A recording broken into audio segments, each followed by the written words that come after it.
एक समय की बात है। एक शहर में छोटा सा परिवार रहता था।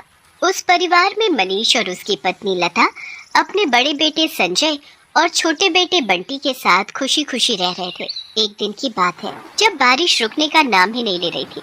बंटी, ये तुम क्या कर रहे हो? मैं कागज की नाव बना रहा हूँ। मैं इसे बाहर पानी में तैराऊंगा। बहुत मजा आएगा। संजय बंटी की नाव बनाने में उसकी मदद करता है और जब बंटी की नाव बन जाती है तो वो बहुत खुश हो जाता है। भैया, मैं बाहर खेलने जा रहा हूँ। हाँ हाँ, क्यों नहीं। तभी उसे पीछे से किसी की आवाज आती है।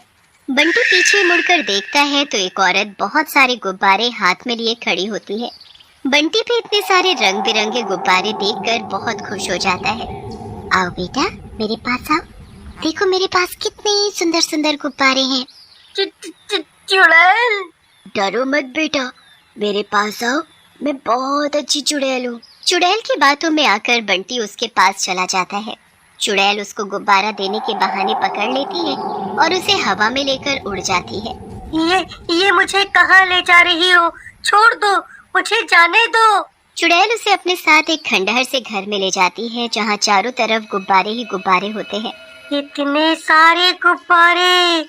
ये गुब्बारे नहीं है, ये तो बच्चे हैं, बच्चे, मेरे प्यारे प्यारे बच्चे, जैसे तू है मेरा प्यारा बच्चा। चुड़ैल बंटी को पकड़कर उस पर जादू करती है। उसके बाद वो उसे एक गुब्बारे में बदल देती है और उसे भी बाकी गुब्बारों के साथ कमरे में लगा देती है। कितने अच्छे लग रहे हो तुम सब, ऐसे चुपचाप हवा में लहराते हुए। पर अभी तो मुझे और बहुत सारे गुब्बारे चाहिए। ये तो अभी भी कम है। अब मुझे और बच्चों की तलाश करनी होगी ताकि मेरे पास और ज्यादा गुब्बारे इकट्ठे हो सके। बहुत सारे गुब्बारे, बहुत सारे। चुड़ैल यहाँ बंटी को गुब्बारा बना देती है और उसका भाई संजय उधर उसके लिए परेशान हो रहा था। संजय बंटी को ढूंढने बाहर जाता है पर बंटी कहीं नहीं मिलता। फिर संजय की नजर बंटी की नाव पर पड़ती है जो पानी में तैर रही होती है। पर अजीब बात तो ये कि उस नाव पर एक गुब्बारा बंधा हुआ होता है। ये तो बंटी की नाव है, पर उसकी नाव पर ये गुब्बारा कैसा? सब लोग बंटी को एक एक जगह जाकर ढूंढते हैं पर बंटी का कुछ पता नहीं चलता। कुछ दिन में सब इस बात को मानने लगते हैं कि बंटी कभी वापस नहीं आएगा, पर संजय इस बात को मानने को तैयार नहीं होता। एक दिन अपने कमरे में बंटी की उस नाव को हाथ में पकड़े उसे देख रहा होता है। बेटा संजय, तुम कब तक ऐसे उदास रहोगे? हमने इस बात को मान लिया है कि बंटी कभी वापस नहीं आएगा। नहीं माँ, वो आएगा, वो जरूर आएगा। मैं उसे ढूंढ कर लाऊंगा। एक दिन स्कूल की छुट्टियां पड़ जाती हैं। अगले दिन से सब लोग रोज पार्क में मिलते हैं और खूब खेलते हैं। एक दिन जब सब लोग पार्क में फुटबॉल खेल रहे होते हैं तो फुटबॉल बहुत दूर पहुंच जाती है। ओहो, अब कौन लेकर आएगा फुटबॉल इतनी दूर से? राहुल, तुझे ही जाना पड़ेगा क्योंकि तूने ही उसे इतनी दूर पहुंचाया है। हाँ हाँ ठीक है। राहुल आगे झाड़ियों में जाकर फुटबॉल ढूंढने लगता है। कुछ देर बाद उसे फुटबॉल दिख जाती है, पर वो जैसे ही फुटबॉल को उठाने लगता है वो अपने आप आगे चली जाती है। ये फुटबॉल अपने आप बार बार आगे कैसे चली जाती है? रुक। राहुल फुटबॉल के चक्कर में आगे निकल जाता है जहाँ चुड़ैल गुब्बारे लेकर खड़ी होती है। चुड़ैल, डरो मत मुझसे बेटा, मेरे पास आओ, मैं तुम्हें कुछ भी नहीं कहूंगी। राहुल चुड़ैल की बातों में आकर उसके पास चला जाता है। चुड़ैल उसको गुब्बारा देने के बहाने पकड़ लेती है और अपने साथ उड़ाकर अपने घर ले जाती है। वहाँ वो राहुल को एक गुब्बारा बना देती है और वहीं घर के एक कोने में लगा देती है। और इधर पार्क में संजय और सविता राहुल का इंतजार करते रहते हैं। बहुत देर बाद भी जब राहुल फुटबॉल लेकर वापस नहीं आता तो दोनों उसे ढूंढने निकल पड़ते हैं। कुछ दूर झाड़ियों के पास उनको अपनी फुटबॉल पड़ी मिलती है और उस फुटबॉल पर एक गुब्बारा भी बंधा हुआ होता है। नहीं नहीं, ये नहीं हो सकता। क्या हुआ संजय? ठीक ऐसा ही हुआ था मेरे छोटे भाई बंटी के साथ। वो भी एक दिन अचानक ऐसे ही गायब हो गया था और जिस जगह से वो गायब हुआ था वहाँ ऐसा ही एक गुब्बारा था। क्या? ये तुम क्या बोल रहे हो? मैं सच बोल रहा हूँ सविता, राहुल के साथ भी वही हुआ है। और जाने कितने बच्चों के साथ ऐसा हुआ होगा। हमें इसके पीछे की सच्चाई का पता लगाना ही होगा। पर कैसे? कल से हम उन जगहों पर घूमेंगे जहाँ बच्चे खेलते हैं। तभी शायद हम उसको ढूंढ पाए जो बच्चों को गायब कर रहा है। अगले दिन सविता और संजय हर उस जगह पर घूमने लगते हैं जहाँ बच्चे होते हैं। मैं पानी की बोतल लेकर आता हूँ, तुम यहीं बेंच पर मिलना। संजय पानी लेने चला जाता है और तभी सविता को एक आवाज सुनाई देती है। गुड़िया, मेरी प्यारी गुड़िया, आओ आओ मेरे पास। सविता इधर उधर देखती है पर उसे कोई नहीं दिखता, पर एक पेड़ के पास बहुत सारे गुब्बारे दिखते हैं। वाह, कितने सुंदर और रंग बिरंगे गुब्बारे हैं। सविता उन गुब्बारों के पास जाने लगती है।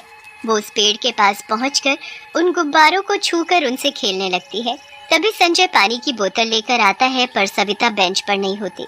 वो तो एक पेड़ के पास खड़ी गुब्बारों से खेल रही होती है। गुब्बारे, कहीं सविता किसी खतरे में तो नहीं? मुझे अभी उसके पास जाना होगा। संजय सविता के पास पहुंचता है। इतनी देर में चुड़ैल पेड़ के पीछे से बाहर निकलती है और सविता का हाथ पकड़कर उसे हवा में अपने साथ ले जाती है और पेड़ के पास एक गुब्बारा छोड़ देती है। चुड़ैल, मतलब ये वही है जो सब बच्चों को उठाकर ले जाती है। मुझे जल्दी से इसका पीछा करना होगा। संजय अपनी साइकिल उठाता है और उस चुड़ैल का पीछा करने लगता है। छोड़ो, मुझे जाने दो मुझे प्लीज। इतनी मुश्किल से तो तुझे पकड़ा है, तो ऐसे कैसे जाने दूं? तो ऐसे कैसे छोड़ दूं? अब तो तुझे मैं हमेशा अपने पास रखूंगी। चुड़ैल उड़ते हुए अपने घर पहुंच जाती है और सविता को अपने साथ घर के अंदर ले जाती है। संजय अपनी साइकिल बाहर खड़ी कर देता है और चुपके से खिड़की से अंदर झांक कर देखने लगता है। पूरा घर रंग बिरंगे गुब्बारों से भरा हुआ होता है। ये इतने सारे गुब्बारे, आखिर ये चुड़ैल इतने सारे गुब्बारों का करती क्या है? और वो सारे बच्चे कहाँ हैं जिनको ये चुड़ैल पकड़ कर लाती है? आखिर मेरा भाई बंटी कहाँ है? चुड़ैल सविता को पकड़कर उस पर जादू करना शुरू कर देती है। छोड़ दो मुझे, प्लीज जाने दो। चुप कर, समझी? चुड़ैल सविता के ऊपर जादू करके उसको एक गुब्बारे में बदल देती है और उसी घर में लगा देती है। संजय ये सब देखकर हैरान रह जाता है, पर अब उसे सब समझ आ चुका होता है कि कैसे उस चुड़ैल ने बंटी के साथ साथ बहुत सारे बच्चों को अपने जादू से गुब्बारा बनाकर अपने घर में कैद कर रखा होता है। मतलब ये सब गुब्बारे दरअसल में बच्चे हैं, पर मैं इन सबको कैसे आजाद करूं और कैसे वापस इंसान बनाऊं? चुड़ैल सारे गुब्बारों को छू छू कर बड़ी खुश होती है और फिर वो एक सबसे बड़े गुब्बारे के पास जाती है जो उसने एक अलग कमरे में रखा हुआ होता है। वो ताला खोलकर उस गुब्बारे के पास जाती है और उस पर जादू करने लगती है। मैं जितने गुब्बारे इस घर में लगाऊंगी तू उतना ही बड़ा होता जाएगा, और जितना बड़ा तू होगा उतनी मैं शक्तिशाली। मुझे तुझे सबसे दूर रखना होगा, क्योंकि अगर तुझे कुछ हुआ तो मैं खत्म और सब आजाद।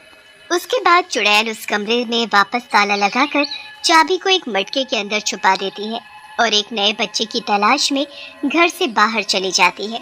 चुड़ैल के जाते ही संजय घर के अंदर घुस जाता है। बंटी, बंटी, मेरे भाई, देख मैं आ गया तुझे बचाने। तू कहाँ है मेरे प्यारे भाई? संजय को कुछ समझ नहीं आता कि सारे गुब्बारों में से उसका भाई बंटी कहाँ है। ऐसे ढूंढने का कोई फायदा नहीं है।